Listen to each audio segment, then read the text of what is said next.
Hello and welcome to Inside Iraq. I'm Jassim Azzawi.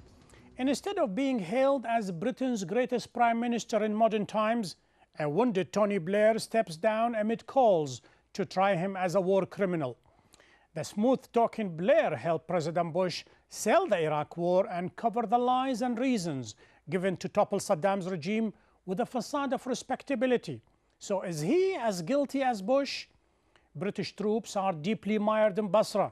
So will Gordon Brown distance himself from a lame duck President Bush and pull them out? Or will he suffer Blair's colossal blunder for 2 more years? Nick Clark reports. If we are right, as I believe with every fibre of instinct and conviction I have that we are, and we do not act, then we will have hesitated in the face of this menace. Despite the valedictory plaudits as he left Downing Street for the final time, this consummate politician knows his reputation was damaged by the decision to go to war. In Parliament here on March the 18th, 2003, the day before the invasion, half of Mr. Blair's party voted against him. His argument was based on the certainty Saddam Hussein had weapons of mass destruction. In the end, the Blair government had to withdraw its claim that Iraq could fire chemical and biological weapons within 45 minutes. The Iraq crisis grew, but Mr. Blair was convinced he was right. I can apologise for the information that turned out to be wrong, but I can't sincerely, at least, apologise for removing Saddam. But on July the 7th, 2005, suicide bombers arrived in London. Many observers blamed UK foreign policy.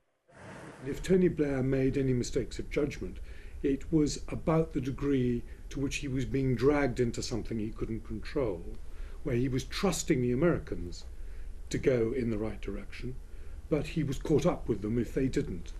On Al Jazeera last November, Mr. Blair made a startling admission to David Frost about Iraq.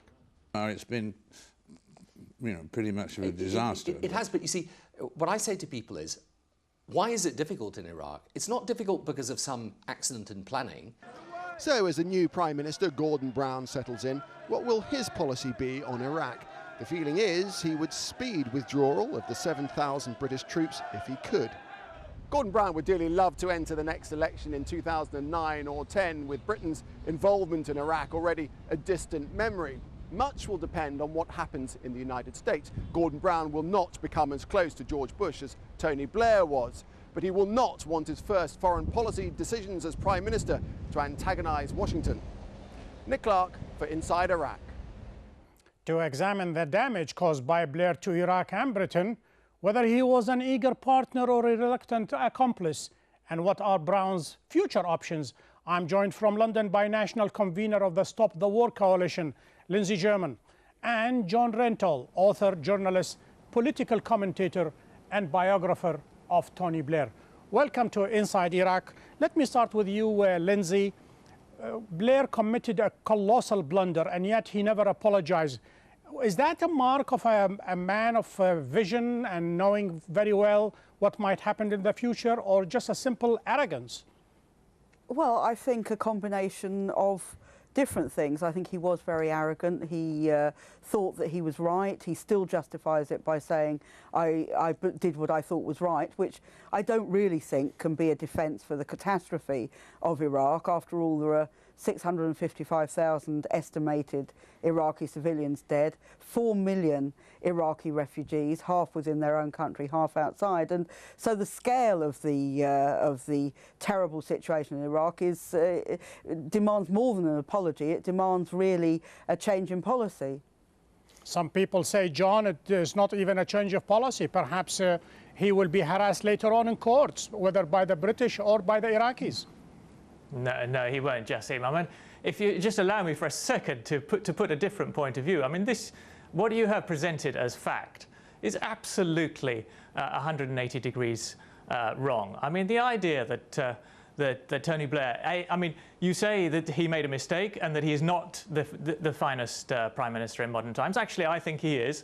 I think he's been a very, very good Prime Minister of this country. I think Iraq has not turned out very well, but I don't think that affects the overall judgment of how good a politician he's been and how good a leader of this country he has been.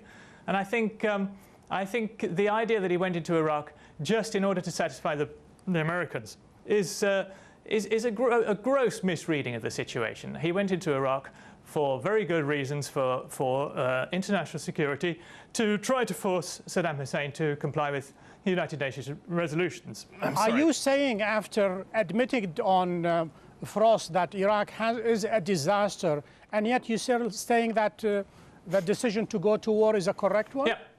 Just saying, of course it's a disaster. It's a very, very bad situation. I met an Iraqi exile yesterday who said he's very glad to see the back of Tony Blair because he's ruined my country. I said, yes, but I believe most Iraqis say that all the suffering that they've had, and it has been very, very bad, although not nearly as bad as Lindsay German suggests, all the suffering that they've had has been worth it to get rid of Saddam Hussein. Sorry, John.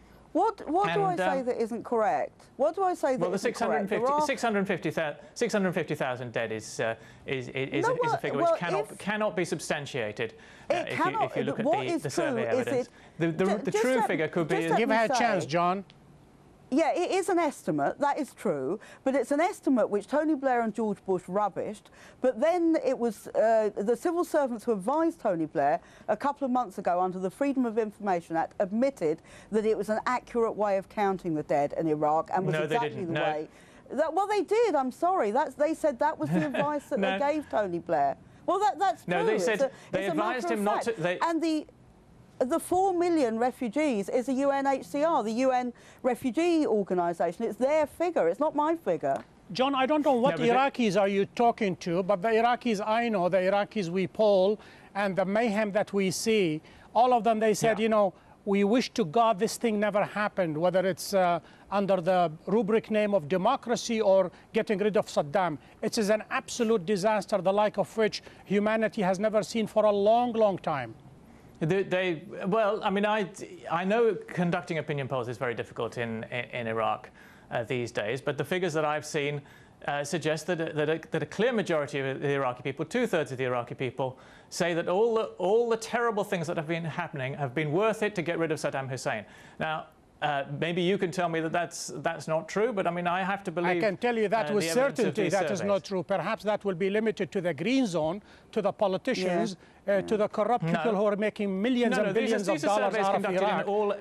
These are surveys conducted in all 18 governorates, as you know, by a reputable international survey organisation working through local opinion poll people. You're saying that this war in Iraq was correct all the time. Comment on what Harriet Harman, which is the deputy new leader of the Labour Party, when she asked the government, the British government, to apologise for its conduct. This is a member of the cabinet. Yes, I mean, I think she may have said that the British government should apologise for the things that have gone wrong, and certainly things have gone wrong, and I think apologies are owed to the Iraqi people for the way that the occupation has been handled. But the one thing I do not think that anybody should be apologising for is for the decision that was taken in 2003, which was the right decision, and it was absolutely right to get rid of Saddam Hussein, and it's a terrible tragedy and a shame that it has not worked out better since then. But John, I mean, you're portraying this as if it's a series of accidents. Actually, the whole aim of going to war was wrong. There weren't any weapons of mass destruction. Yeah, we didn't know that at the time, Lindsay. Well, lots of people did, actually. Lots of experts said it wasn't true. John, please don't keep very few people said that there weren't. I'm sorry. Many people said that they did not believe there were many. Even Hans Blix, the man who was in charge of...